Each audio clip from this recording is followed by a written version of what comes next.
Welcome back to Walking the Little Way. I'm here with the Secret of Mary again. We're just going to get right into it. Not necessary to enjoy immediately the presence of Mary. Take great care also not to torment yourself should you not enjoy immediately the sweet presence of the Blessed Virgin in your soul. For this is a grace not given to all, and even when God, out of his great mercy, has thus favored a soul, it is always very easy to lose this grace, unless by frequent recollection the soul remains alive to that interior presence of Mary. Should this misfortune befall you, return calmly to your sovereign queen and make amends to her. We got a footnote, and we'll get right into the footnote. This interior presence of Mary is a favor St. Louis de Montfort enjoyed in an exceptional degree. As we may see by reading his life, he says, "It is grace not given to all." Yet he exhorts us all to practice his true devotion, and promises to all without exception that Mary's soul will be in them.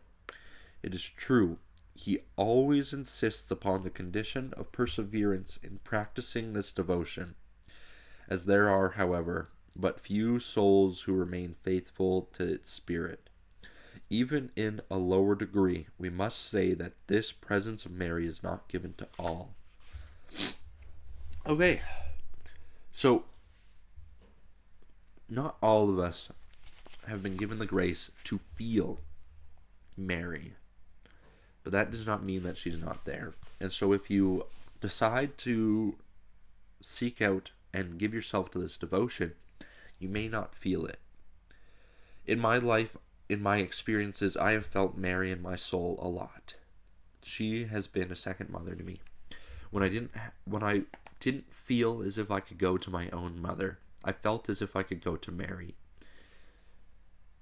And it's not because I don't love my mother or wish to go and seek guidance from her, but oftentimes I feel shame in acting in error and telling my own physical mother that. I feel shame that I may dishonor her by telling her that I have messed up, because oftentimes in my life I have felt that if I tell her this, then she might feel as though she didn't do a good enough job, and so I felt embarrassed and shameful for my actions.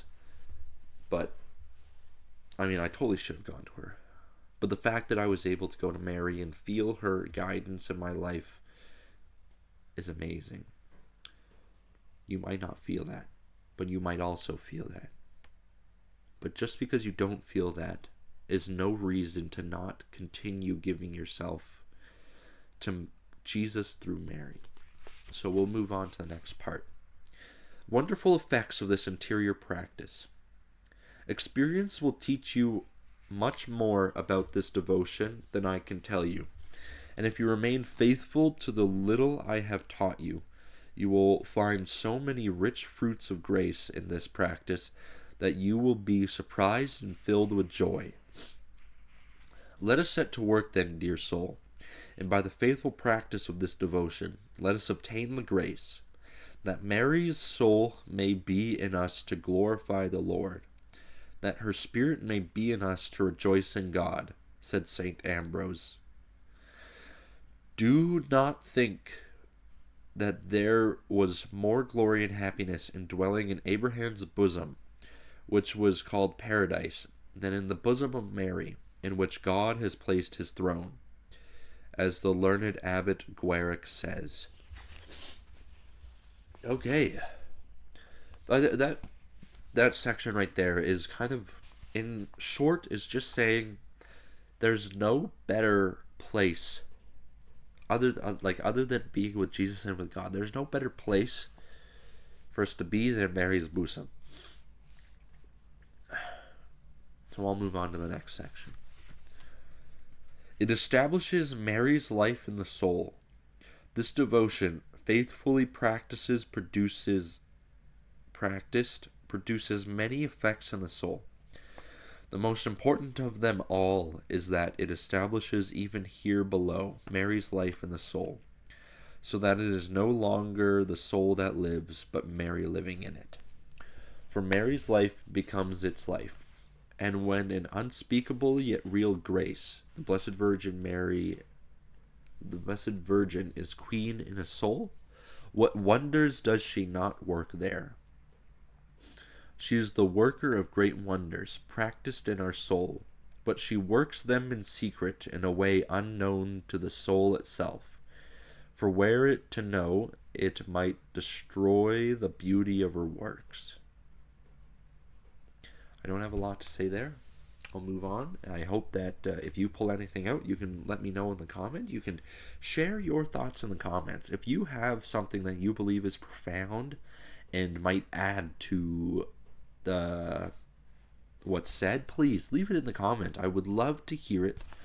I'll interact with it, and then that way you can share your own faith with others and help them see in a way that they might have not seen before. Mary causes Jesus to live in that soul. As Mary is the fruitful virgin everywhere, she produces in the soul wherein she dwells purity of heart and body, purity of intention and of purpose, and fruitfulness in good works. Do not think, dear soul, that Mary, the most fruitful of all pure creatures, who has brought forth even a God, remains idle in a faithful soul. She will cause Jesus Christ to live in that soul, and the soul to live in constant union with Jesus Christ. My dear children, with whom I am in labor again until Christ is formed in you.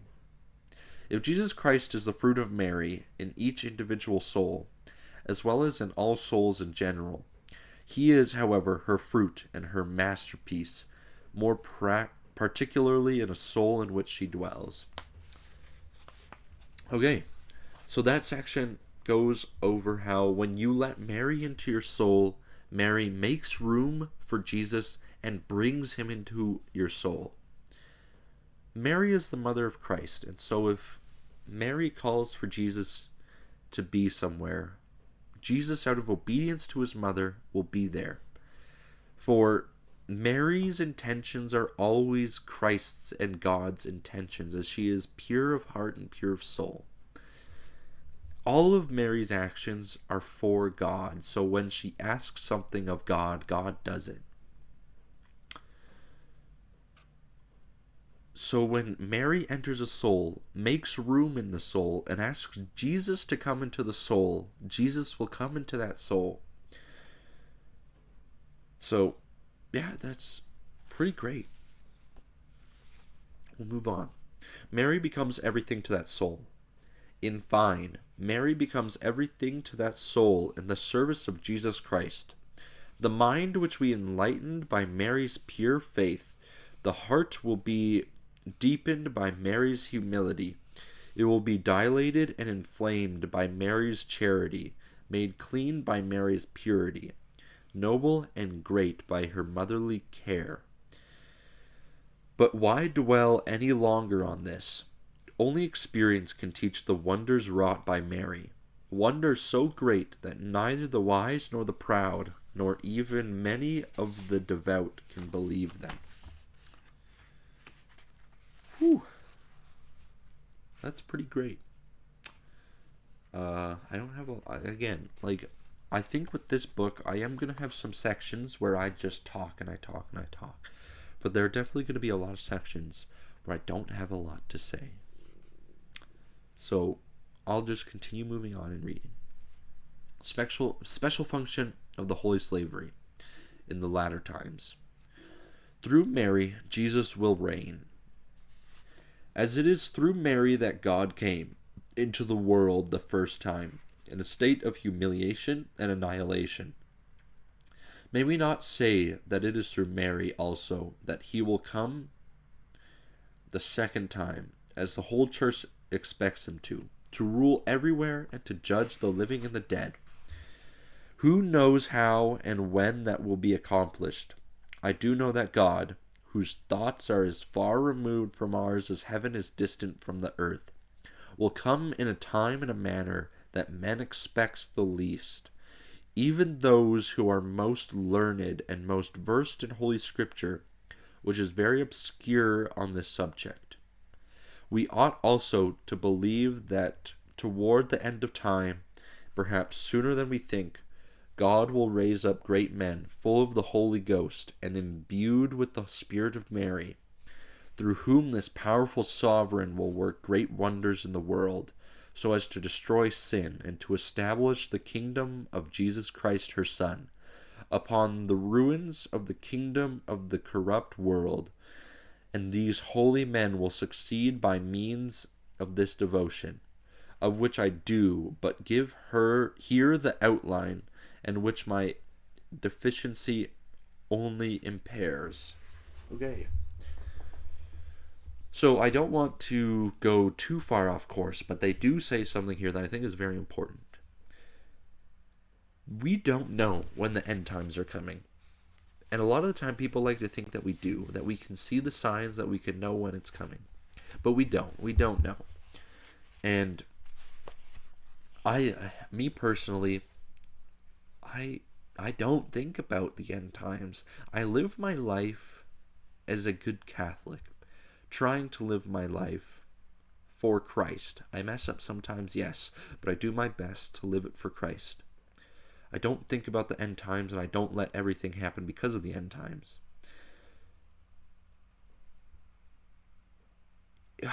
Yeah, like, I could be wrong, but in my opinion, and it's very important, my opinion, I don't think that the end times should be something that we should be stressing over constantly. Live your life for Christ, and you shouldn't have to worry about the end times. You should live as if tomorrow you won't have. But you shouldn't be stressing and worrying that the end times are coming. But we should be loving and living for Christ nonetheless. I do think that there is a danger in thinking that the end times are constantly around the corner and that it's going to happen, that, oh, the world's ending. Live your life, love the world that you have been given, live it for Christ, and you should never have to worry. I'll move on. Exterior practices of the holy slavery of love. Besides the interior practice of this devotion, of which we have spoken, there were also certain exterior practices which we must neither omit nor neglect. Consecration and renewal. The first one is to choose a special feast day on which to consecrate ourselves to Jesus through the Blessed Virgin Mary, whose slaves we make ourselves. On the same day we should receive Holy Communion for that intention and spend the day in prayer. At least once a year, on the same day, we should renew our act of consecration. Token of our servitude. The second one is to pay to Our Lady, every year on the same day, some little tribute, as a token to our servitude and dependence. Such has always been the homage paid by slaves to their masters, that tribute may consist of an act of mortification, an alms, a pilgrimage, or some prayers. Blessed Marino, we are told by his brothers, St. Peter Damian, was wont to take the disciple in public every year on the same day before the altar of Our Lady. Such zeal is not required, nor do we counsel it. But if we give but little to Mary, let us at least offer it with a humble and grateful heart. Celebration of the Annunciation. The third practice is to celebrate every year with special devotion the Feast of the Annunciation, which is the patronal feast of this devotion and was established to honor and imitate the dependence in which the eternal Word placed himself on the day out of love for us.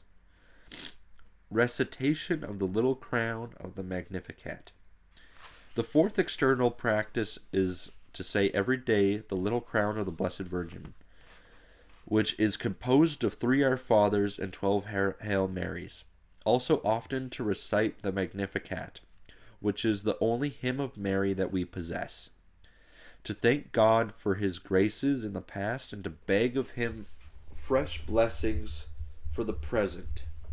Above all, we ought not to fail to say this hymn in thanksgiving after Holy Communion.